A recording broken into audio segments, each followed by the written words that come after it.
Digital living anchor, digital living Ashwini ji. मैं आज होली का दिन है और बहुत ही महत्वपूर्ण दिन है, खासकर हिंदुस्तानियों के लिए बहुत ही खास दिन है होली। होली यानी रंगों का एक त्योहार। रंग, जीवन में कितने रंग संभव हैं? क्या आप जानते हैं कितने रंग संभव हैं? इन्फिनिटी, अनंत, सनातन। और ये रंग सनातन है।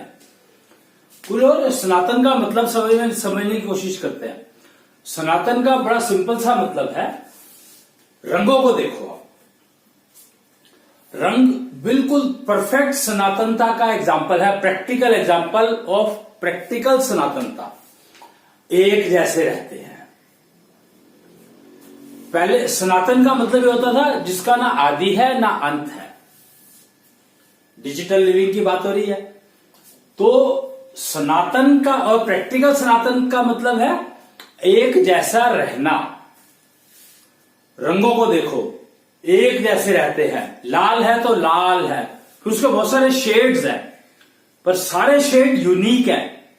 आप देखोगे कि पहले ना हम जब कंप्यूटर आया था और कलर मॉनिटर नहीं था, मोनोक्रोम मॉनिटर हुआ करते थे, एक सिंगल कलर के मॉनिटर, ग्रीन या ब्लू ऐसा कुछ फॉस्फोर लगा होता था उसमें, बेसिकली ब्लैक एंड व्हाइट। तो उसमें ब्लैक एंड व्हाइट का मतलब ये नहीं था काला और सफेद। ब्लैक एंड व्हाइट का मतलब होता है सिंगल कलर, बैकग्राउंड एक कलर की और ऊपर लिखा हुआ एक कलर का। तो उसमें भी शेड हुआ करते थे, ग्रे शेड कहते हैं उसको, ग्रे स्केल।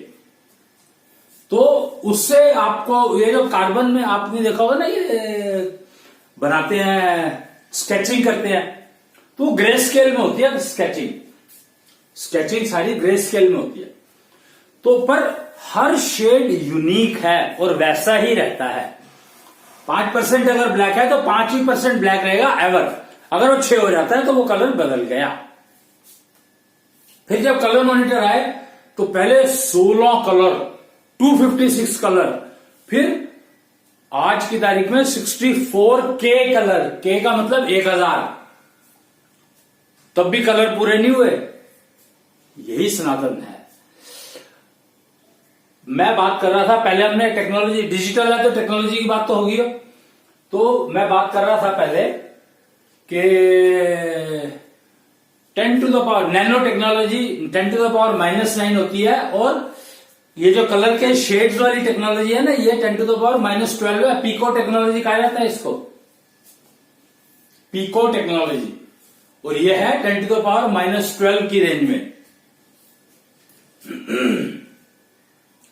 तो हम सनातन की बात कर रहे थे, प्रैक्टिकल सनातनता की बात कर रहे थे। और होली का दिन है तो होलिका का वर्णन ना आए, प्रहलाद का वर्णन ना आए, तो ऐसा हो नहीं सकता। होलिका मतलब प्रहलाद से डायरेक्ट जुड़ी हुई है, और भक्त प्रहलाद कहलाते थे वो, भक्त प्रहलाद। और आज जो है भक्त ही बन रहे हैं, हिंदुस्तानी भक्त हो रहे हैं, बन रहे हैं। भक्त का मतलब आप भक्त प्रहलाद के लेवल पर पहुंच सकते हो। भक्त प्रहलाद विष्णु के भक्त थे, सबको पता है ये बात। और होलिका जो थी वो एक ऐसी वो थी, योगिनी थी, जो उस लेवल तक पहुंच गई थी कि अग्नि भी उसको जला नहीं सकती थी। होलिका के बारे में कहा जाता है। होलिका कौन थी? होलिका थी प्रहलाद की बुआ। इस संसार में सबसे जो पवित्र रिश्ता माना जाता है वो बुआ और भतीजे या भतीजी का माना जाता है। बुआ भतीजा सबसे, छठी की जो पूजा होती है, जब बच्चा पैदा होता है छठी होती है ना, तो छठी में बुआ से पूजा करवाई जाती है। इतनी इंपॉर्टेंट है। और छठी कितनी इंपॉर्टेंट है बच्चे के लिए आप सोच सकते हो, समझ सकते हो, पता होगा आपको। हिंदुस्तानी को तो पता ही है, बाकियों को नहीं पता तो पता कर सकते हैं। छठी जो है, छठी का 6 जो है बहुत इंपॉर्टेंट है। छठी का मतलब है शुक्र की जागरण, और शुक्र का जागरण छठी वो बुआ करती है। सोचो तो कितना पवित्र रिश्ता हुआ ये, कितना मतलब प्योर, कितनी जरूरत है इस रिश्ते की। बिना इस रिश्ते के जिंदगी अधूरी है। खैर, हम होलिका की बात कर रहे थे। होलिका ऐसी योगिनी थी जो उस लेवल तक पहुंच गई थी कि उसको अग्नि जला नहीं सकती थी। वो कहते हैं ना, गीता में कहा गया है कि अग्नि जला नहीं सकती, आत्मा को जला नहीं सकती, गीला नहीं कर सकती, फलाना फलाना, जो बहुत सारे वो कैरेक्टरिस्टिक दिए। तो होलिका की आत्मा, उस होलिका और के भौतिक शरीर, फिजिकल शरीर और आत्मा में इतना अच्छा कॉम्बिनेशन हो गया, इतना योग हो गया था, इतना अच्छा जोड़ हो गया था कि अग्नि उसको जला नहीं सकती थी। फिर होली में क्या, होलिका जली क्यों? प्रहलाद को गोदी में बिठाया और बुआ थी, तो बुआ को पता था कि अब प्रहलाद जो है जिस लेवल पर आ गया है, उसको मुझे अपना ज्ञान देना है, मुझे अपना ज्ञान प्रहलाद को देना है। तो उन्होंने वो तैयार हो गई बैठने के लिए, अग्निकुंड बनाया गया, उसमें बैठ गई और अग्नि प्रज्वलित हुई और होलिका जल गई। सारे तो यही जानते हैं, यही देखते हैं, यही करते हैं और यही मनाते आ रहे हैं। लेकिन फर्क क्या है? डिजिटल लिविंग और कन्वेंशनल लिविंग में फर्क क्या है? डिजिटल लिविंग ने बताया कि होलिका ने अपनी सारी टेक्नोलॉजी, जो उसका ज्ञान था, जो उसकी कमाई थी, योग की कमाई, योगिनी थी, वो सारी की सारी प्रहलाद में मर्ज कर दी। उसने सारी की सारी प्रहलाद को दे दी। और जब उसने अपना सारा जो सिद्धि थी उसकी सारी प्रहलाद को दे दी, तो प्रहलाद बच गया, क्योंकि अग्नि से बचने की वो थी उसके पास, वो बच गया और होलिका जल गई। तो ये डिजिटल लिविंग ने बताया, ये टेक्नोलॉजी की बात है, टेक्नोलॉजी ट्रांसफर। इसका एक और एग्जांपल मैं बता सकता हूं आपको, युधिष्ठिर, विदुर। जब विदुर शरीर छोड़ रहे थे तो उन्होंने क्या किया था? जब विदुर शरीर छोड़ रहे थे तो उन्होंने युधिष्ठिर के सिर पर हाथ रखा था और तो हुआ क्या एक्चुअली? तो विदुर ने अपना सारा ज्ञान युधिष्ठिर को ट्रांसफर कर दिया था। और ये सब महाभारत के बाद की बातें हैं, जब युधिष्ठिर को राजा बना दिया गया था। पूरी पृथ्वी का राजा थे युधिष्ठिर, अपॉइंट किए गए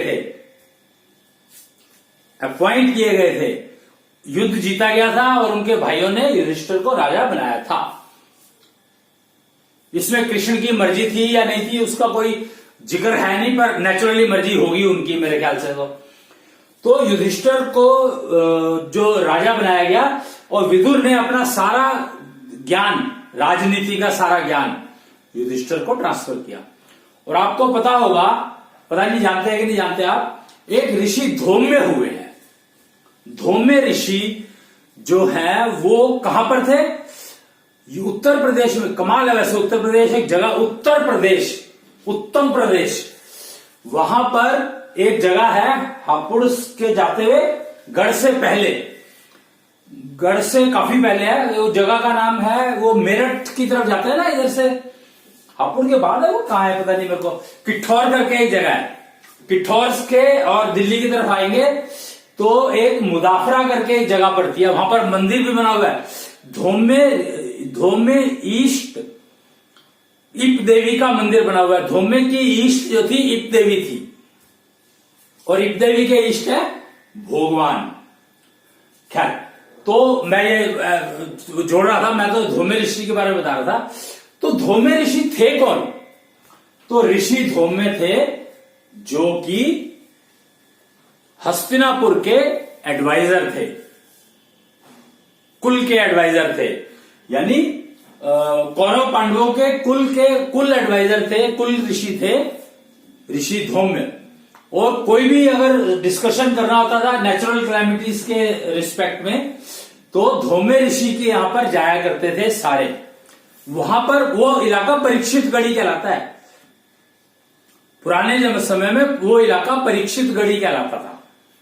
परीक्षित गढ़ी अभी भी परीक्षित गढ़ी है, पर वो एक छोटा सा गांव सा को परीक्षित गढ़ी करके कह दिया। वहां पर परीक्षित का महल भी बना हुआ है परीक्षित गढ़ी में, जिसको आजकल परीक्षित गढ़ी कहते हैं। पर यह स्थान था, एक्चुअली यह स्थान था जहां पर परीक्षित आते थे जाते थे। कुछ तो धौम्य ऋषि से मिलने वो, क्योंकि युधिष्ठिर के बाद तो परीक्षित ही राजा थे ना, तो युधिष्ठिर के बाद तो परीक्षित राजा थे, पृथ्वी के राजा थे, तो वो धौम्य ऋषि के पास आया जाया करते थे। तो धौम्य ईस्ट इप देवी मंदिर अभी भी वहां पर बना हुआ है। कहां पर है ये आप पता कर लेंगे, पुलिस स्टेशन के साथ से कोई गली जा रही है, शायद वहां कहीं है, तो आप देख सकते हैं, पता कर सकते हैं, नेट के ऊपर भी शायद मिल जाए आपको। पंडित कुमदेश होते हैं वहां पर, उनसे बात कर सकते हैं आप चाहें तो। खैर, मैं बात कर रहा था कि ऋषि धौम्य के बारे में, कि उनके वो एडवाइजर थे। तो वो मंदिर की बारे बता दिया मैंने, इप देवी ईस्ट, धौम्य ईस्ट इप देवी थी, और वो हस्तिनापुर के एडवाइजर थे। खैर, तो मैं, और वो सारा ज्ञान, वो विदुर को जो ज्ञान था सारा का सारा, वो उन्हीं के गुरुकुल से मिला था, आप ये कह सकते हैं, ऋषि परंपरा। तो वो सारा ज्ञान युधिष्ठिर को ट्रांसफर किया उन्होंने, विदुर ने सारा ज्ञान, अपना सारा ज्ञान और शरीर छोड़ दिया। तो आप ये समझ लें कि जो इस तरह से ज्ञान ट्रांसफर होता था, अब भी होता हो मेरे को नहीं मालूम है, आज की तारीख में देखना पड़ेगा। पर हमें वो जानने में इंटरेस्ट इसलिए नहीं है क्योंकि हमें क्या करना है, ज्ञान तो सबके पास अपना अपना है, जागृत करो। यथा पिंडे तथा ब्रह्मंडे, उन्होंने जागृत कर रखा था और ट्रांसफर कर दिया, तो उनके पास वो ज्ञान था ना ट्रांसफर करने वाला। तो ट्रांसफर करने वाला ज्ञान तो होना चाहिए। वो कहते हैं कि ऐसे करके बच्चा पैदा हो जाता है, आशीर्वाद से बच्चा पैदा हो जाता है। तो इसको आप मजाक में मत ले लेना, ये तो अच्छा है कि ये विधाएं सारी की सारी महाभारत में हटा दी गई थी। आपको पता है महाभारत में बलराम ने पार्टिसिपेट नहीं किया था, कृष्ण ने पार्टिसिपेट नहीं करने दिया था बलराम को। ऐसा नहीं है कि कृष्ण ने बलराम को पार्टिसिपेट करने नहीं दिया था, बल्कि कृष्ण ने बलराम को सबसे महत्वपूर्ण काम दिया था। वो क्या था? सबसे महत्वपूर्ण काम था कि जो भी ऐसा ज्ञान जो मनुष्य जगत को नुकसान पहुंचाता है उसको हटाओ, धरती से हटाओ। वो सारे हथियार जो आदमी मंत्र बोल करके और हथियार बना करके और यूज कर लेता है, उन मंत्रों को हटाओ, उन चीजों को उस सारे ज्ञान को विलुप्त कर दो जो मनुष्य गलती से यूज कर लेता है, गलत कामों में यूज कर लेता है, गलत तरीके से यूज कर लेता है, उसका मिस यूज करता है। उस सारे ज्ञान को हटाओ। तो बलराम उस काम में लगे थे। और आज जो है आप देख ही सकते हैं कि क्या अभी तक ऐसी कोई वो बनी है मिसाइल जो कि तीर की तरह चलती हो। आप यहां पर अपने कंधे पर लेकर के चल सकते हो, और वो तीर है, तीर निकाला आपने और जब धनुष पर चलाया किया और छोड़ दिया उसको, और वो एक पर्टिकुलर डिस्टेंस ट्रेवल करके मिसाइल में कन्वर्ट हो जाता है। आपने महाभारत देखी होगी, रामायण देखी होगी, नाग अस्त्र और फलाना कितने सारे वो दिखाए हैं। तो होते क्या थे, वो सारे तीर तो 4 तीर होते थे। अगर आप उसको देखें, खाटू श्याम के पास 3 तीर दिखाए जाते हैं। तीर 4 होते थे। जितने भी धनुर्धारी थे, अर्जुन और कर्ण वगैरह, इनके पास 4 तीर हुआ करते थे, लेकिन बड़बड़ी के पास सिर्फ 3 थे। और अभी भी खाटू श्याम को 3 तीरों के प्रतीक से दिखाया जाता है, ये सब जानते हैं। और अब श्री शिव जब से आए हैं, वो उनके साथ आया है पंच कुल्हाड़ी, यानी त्रिशूल में परशुराम की कुल्हाड़ी मर्ज कर गई, और 3 तीर जो थे उसके बर्बरीक के, वो उसमें मर्ज हो गए। क्योंकि 4 तीरों वाला सारा का सारा कॉन्सेप्ट तो हटा दिया था, और 3 तीर वाला कंसेप्ट सिर्फ बर्बरीक को पता था और किसी को पता ही नहीं था, तो वो तो कृष्ण ने वैसे हटा दिया था। 4 तीरों वाला कंसेप्ट बहुत लोगों को पता था, तो वो बलराम ने हटाया। बलराम के साथ पूरी टीम थी। आप हैरान हो गए जान के कि बलराम के साथ पूरी टीम थी, और वो महाराजा अग्रसेन के वंशजों में से थी पूरी टीम। क्या ये बड़ी डिटेल की बातें हैं, इतने में मैं जाऊंगा नहीं क्योंकि जरूरत नहीं है। मैं तो आपको थोड़ा थोड़ा टच इसलिए कर रहा था कि आपको लिंक रेफरेंसेस दे रहा था बेसिकली। तो ज्ञान ट्रांसफर करने की बात होगी, और वह कह रहा है ऐसे बच्चा पैदा हो जाता है, तो ऐसे बच्चा पैदा हो जाता है, मतलब ये तो बहुत दूर की बात है।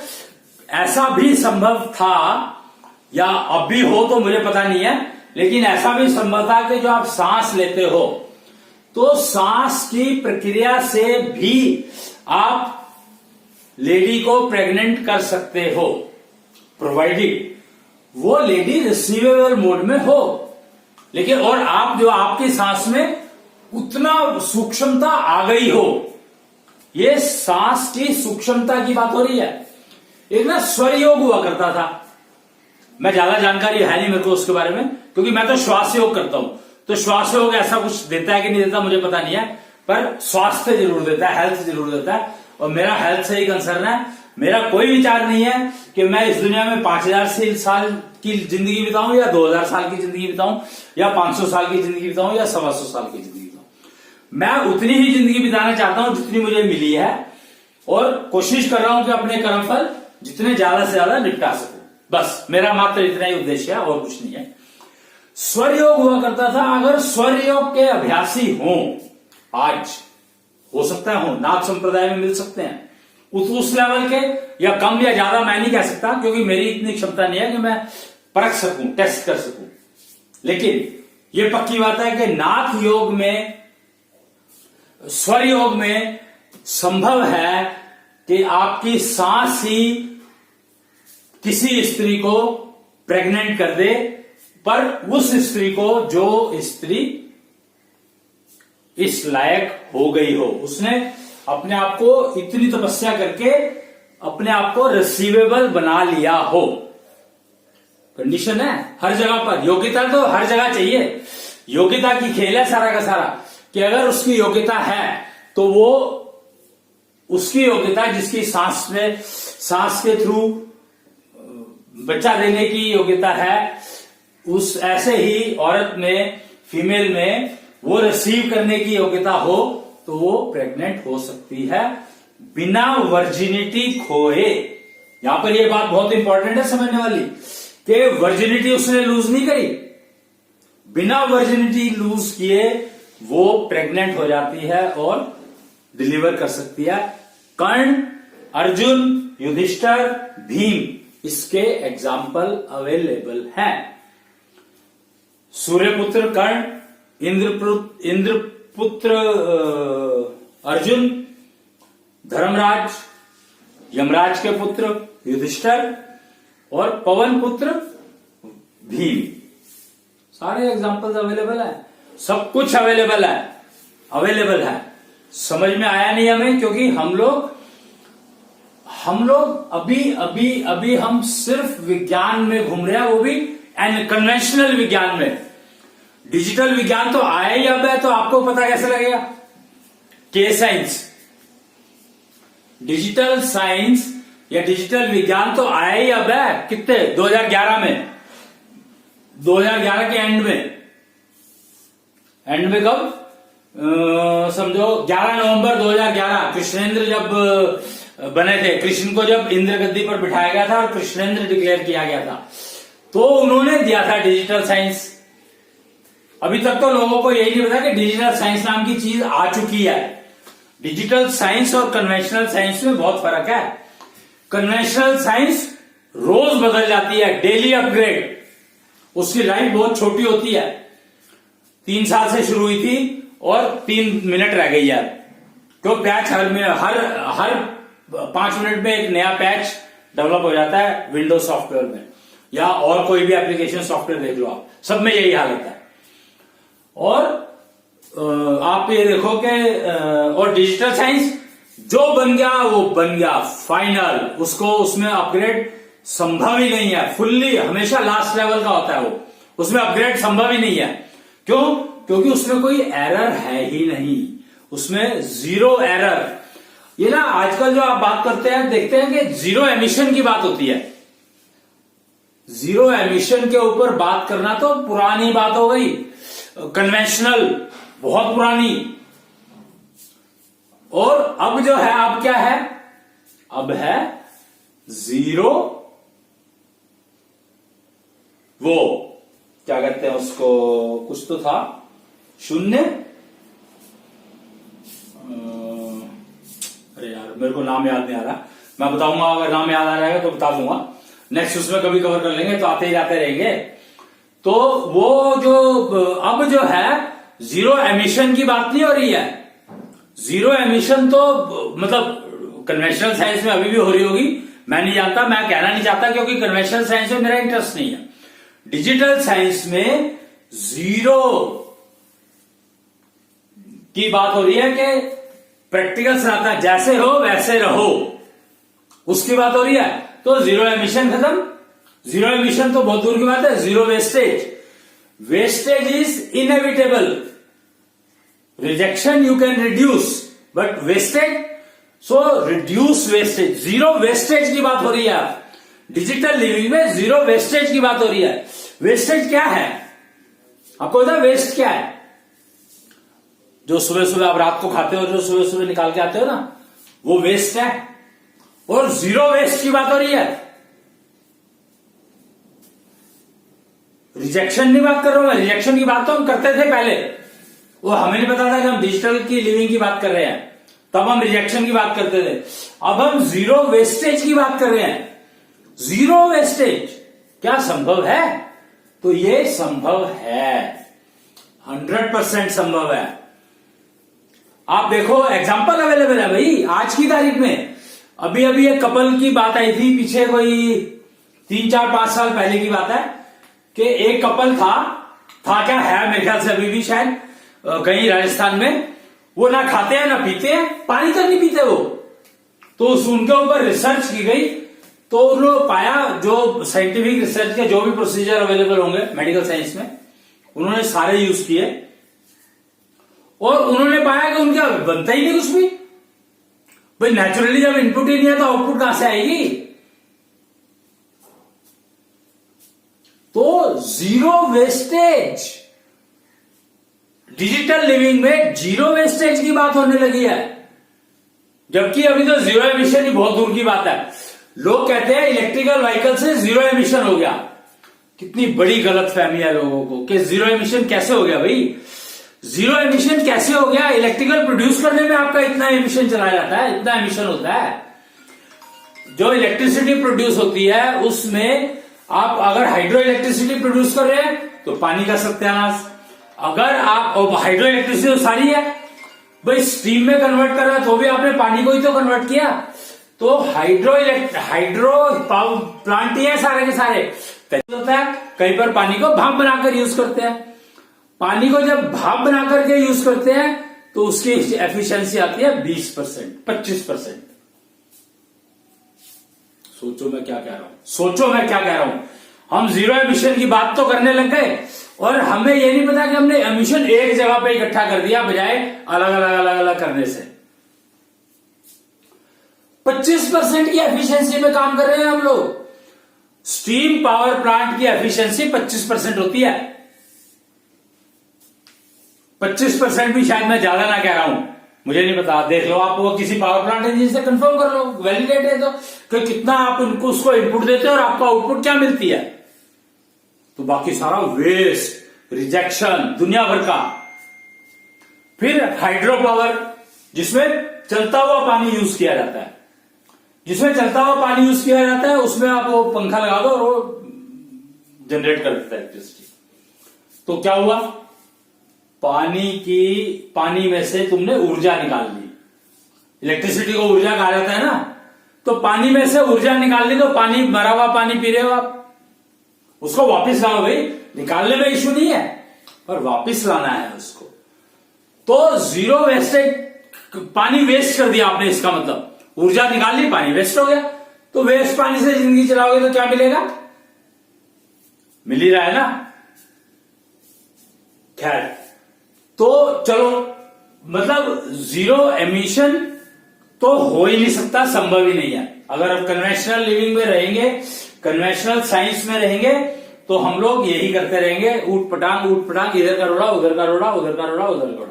मतलब कहते हैं ना कि कहीं का ईंट कहीं का रोड़ा, भानुमति ने कुनबा जोड़ा।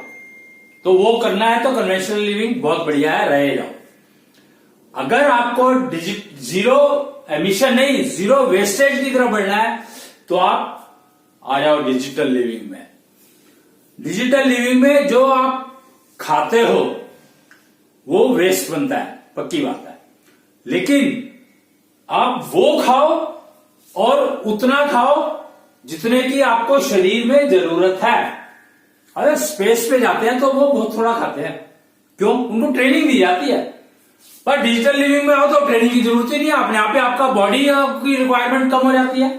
मतलब बॉडी में खाना, बॉडी जो है आपका खाना हवा से लेने लगती है, हवा ही भोजन का काम करने लगता है, और जो आप सांस छोड़ रहे हो उसमें ही आपका जो शरीर का जो वेस्ट है वो निकल जाता है, सारा का सारा। तो आपको कुछ नहीं, जरूरत ही नहीं है कुछ भी। तो जीरो वेस्टेज पर चलो, जीरो वेस्टेज की सोच शुरू करो। आ चुकी है ऑलरेडी, सोच आ चुकी है और उसके ऊपर काम कर रहे हैं, और लोग एग्जांपल अवेलेबल हैं जिन्होंने इसको अडॉप्ट किया। उनको नहीं पता वो डिजिटल लिविंग में रह रहे हैं कि नहीं रह रहे, पर वो डिजिटल लिविंग में आ चुके हैं जिनको के जीरो वेस्टेज का समझ में आ गया। कारण चाहे कुछ भी हो, वो डिजिटल लिविंग के ही एग्जाम्पल हैं सारे के सारे, आप समझ सकते हैं इस बात को। तो आज मैंने सोचा कि चलो आज होली का दिन है, तो होलिका ने प्रहलाद को अपनी टेक्नोलॉजी दी, विदुर ने युधिष्ठिर को अपनी टेक्नोलॉजी दी। लेकिन अब टेक्नोलॉजी दी और ज्ञान दिया, उसमें फर्क क्या है? तो परशुराम जी ने कर्ण को अपना ज्ञान दिया था, शिक्षा दी थी, पर कर्ण ले पाया उस शिक्षा को? कर्ण उस शिक्षा को ले नहीं पाया, आधी अधूरी। भीष्म पितामह परशुराम से ट्रेनिंग ली, सीखा, ज्ञान लिया, इस्तेमाल कर पाए? नहीं कर पाए, नहीं कर पाए। तो ये गलती किसकी है? क्या सिखाने वाले की गलती है या सीखने वाले की गलती है? रावण ने नंदी शिव से ज्ञान लिया, पर क्या उसका वो उपयोग कर पाया? नहीं कर पाया। क्यों? समझो कि योग्यता नहीं थी, खरीदी, एजुकेशन खरीदी, शिक्षा खरीदी, ज्ञान खरीदा, वो भी बिना बताए, वो भी बिना बताए खरीदा। चुपचाप पैसे जमा करा दिए, और पैसे भी क्या जमा कराए, वो किसी का उनके काम तो आए नहीं, क्योंकि उनको पैसे की जरूरत ही नहीं थी। परशुराम को पैसे क्या करने थे, नंदी शिव को पैसे क्या करने थे, और ये बात उनको भी पता थी। तो उन्होंने दान में उन्होंने भिक्षा वो दिया, सिर काट के दिया। रावण ने अपना सिर काट के दिया उनको, और पहले दिया। खरीदा मतलब उन्होंने शिक्षा खरीदी ना, तो शिक्षा खरीदी कैसे? पहले वो दिया, सिर काट के दिया अपना, और फिर उन्होंने उसके सिर को जोड़ा वापस। गुरु थे और उनको पता था कि ये क्या चाहता है, तो इसलिए उसको फिर जोड़ा, जीवित तो हो ही गए, और फिर उसको शिक्षा दी, दीक्षा दी। अब ये दीक्षा, शिक्षा और दीक्षा क्या है? तो ये दीक्षा ये है जो परशुराम को मिली, वो दीक्षा थी, पर उसका उपयोग नहीं कर पाए वो, क्योंकि उनको शिक्षा लगी, उनको दीक्षा। उनको शिक्षा और दीक्षा में फर्क नहीं है पता, शिक्षा और दीक्षा में क्या फर्क है ये नहीं पता, तो उन्होंने दीक्षा दी थी।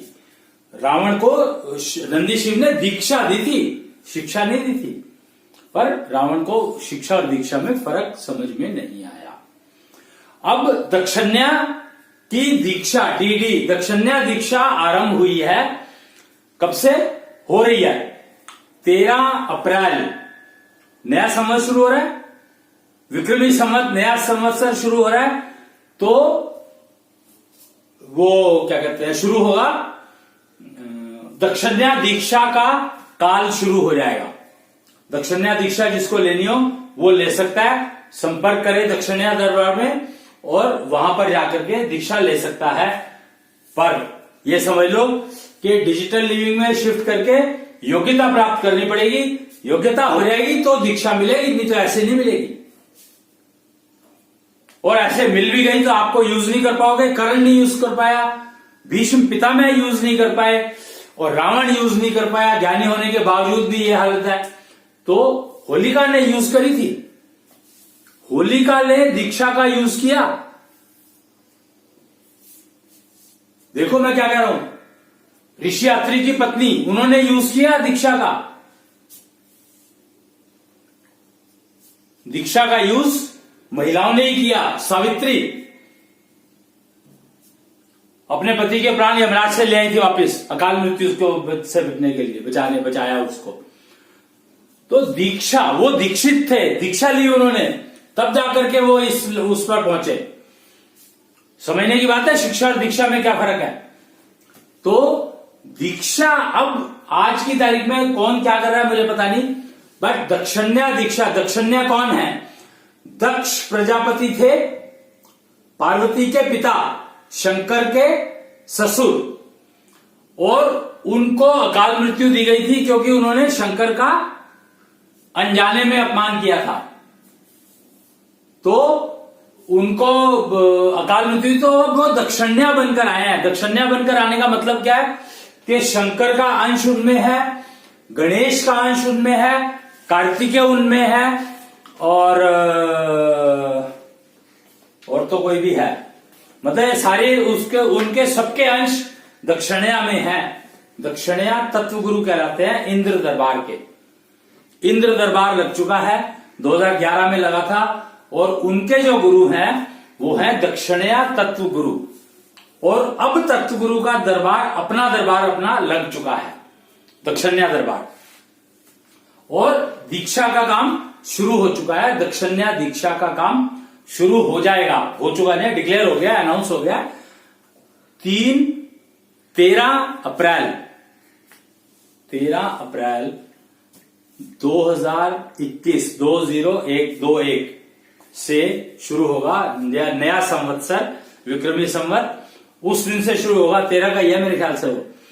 तो आप अगर चाहें तो उसके बाद योग्यता प्राप्त करके और दीक्षा ले सकते हैं, चाहें तो। बस आज के लिए इतना ही। होली का त्योहार बहुत ही मंगलमय हो सबके लिए, और बस आज इतना ही, बाकी अगले उसमें चलेगा। क्या है सनातनता, क्या है निश्चलता, स्वार्थ की क्या है परिभाषा, इंद्रियों पर कैसे पाएंगे काबू, ज्ञान इंद्रियों का क्या है गूढ़ रहस्य, आत्मा का परमात्मा से कैसे होता है योग, क्या है शारीरिक और आत्मिक समस्याओं का समाधान, पंचारखा से मिल जाती है मानसिक व्याधियों से मुक्ति। जानने के लिए देखिए कार्यक्रम एस्ट्रो बाय तत्व ज्योतिष, तत्व गुरु दक्षिणाया जी के साथ, सिर्फ अपने एहसास टीवी पर।